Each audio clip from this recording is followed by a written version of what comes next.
All right, guys, what should I do with the equity in my house? So let's dive into this video today.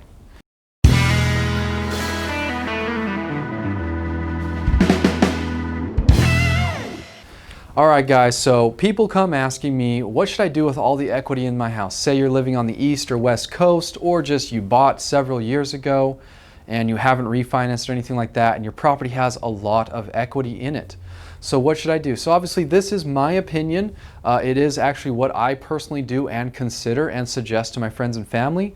So let's kind of dive in what you should do. Of course, it's all varied on your situation and your financial goals, but here are some things that you can do, some options that you have. So let's say you purchased your property for, let's just do an easy example sake, for $200,000 back in the day, right? And you bought it several years ago, so maybe the mortgage has paid down over time. Let's say the mortgage balance is at $180,000 now, okay? And it also has a value now of $300,000, okay? So as you can see, your equity is 300 minus 180. So I'm going to be pulling out my calculator just so I can think straight. 300 minus 180. So you have 120K in your equity right here, okay? Now, so first off, you can consider a couple things. First, you could sell your house, but then it's like, well, then I got to buy another house at top of market value. So maybe that might be something you want to do or not. There's capital gains to consider. Consult a tax attorney on that and those other rules. But one thing that you can do is you can refinance, okay? So what you can do is refinance the property and get a cash out refinance. So consult with a lender. There's a bunch of rules and boxes to fit in here, but if you've owned it for more than 6 months and it's appreciated in value, you can do a cash out. And what you can do on a personal residence is you can get 80% loan, let me write this out, loan to value. Okay, so know this lingo, LTV. Okay, so the value is $300,000. So lender, Fannie Freddie lender would be able to lend 80% of that. So $240,000 would be the new loan of what you would be able to get. Okay, and the previous balance was 180, so I'm going to minus 180 from that. So you would actually probably be able to get out around $60,000 in equity from that. Now, this is going to cost some money in refinance fees and points, and you have to get an appraisal and all of that. It takes about a month to 2 months to get this done.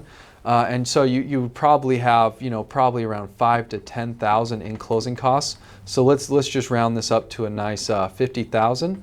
Now that is option one, is to refinance. So then what you can do with this equity is go put that down for down payments on other houses. Our turnkey properties, it's about $20,000 to $25,000 down.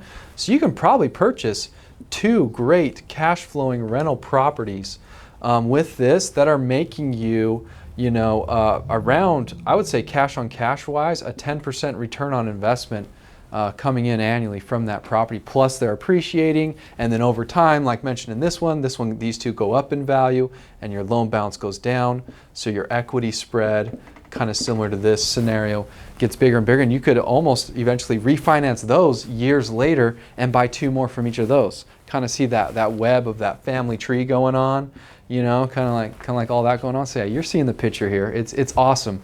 So that is one thing you could do, is a cash out refinance. A second thing that maybe isn't quite as costly, because this one does have costs, and this is fixing this debt in for 30 years and putting it, basically just refinancing your loan.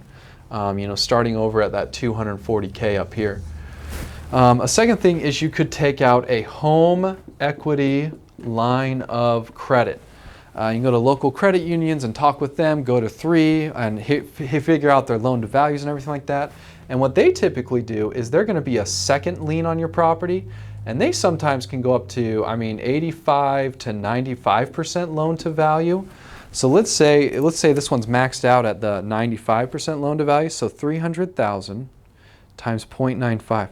So 285 would be like the loan you'd be able to get out minus your equity, your principal, your loan principal.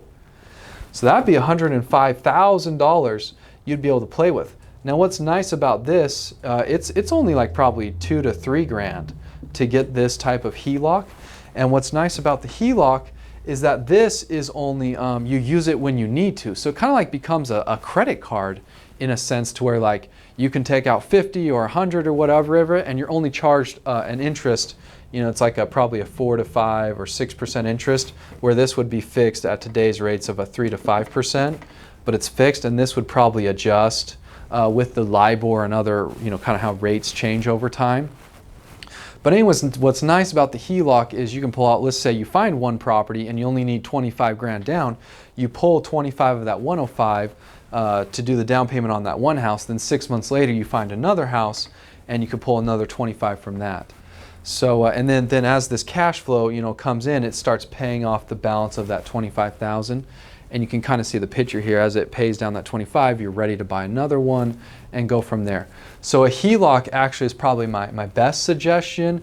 It really just depends on where you're at and what you think rates are going to be, and kind of also your leverage you want to take out.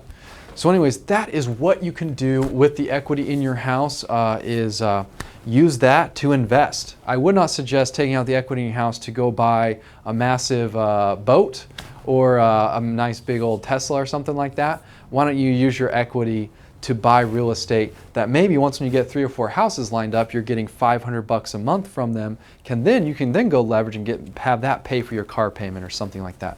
So what the wealthy do is they use leverage as a tool, just like fire. Fire can burn down your entire house, your entire financial worth, if you go and buy all these liabilities, or you can invest in assets and use it as a good tool and create an awesome combustion engine that has fire in it with other tools around it to really have a great vehicle to progress you forward towards financial independence. So that is what you should do, what you could do with the equity in your house, what I am personally doing and using to just keep steamrolling and steamballing. I'm actually almost on the phase 2 of this, and it is awesome and amazing, and real estate is real and is the #1 way that millionaires have made it. So there you go, guys. Subscribe to our YouTube channel. Let me know any comments you have. I would be happy to kind of help you out, direct you to some lenders that can help you get these items done, and walk you through my story of what I've done with a couple of my own personal properties to achieve this. Thank you very much, guys.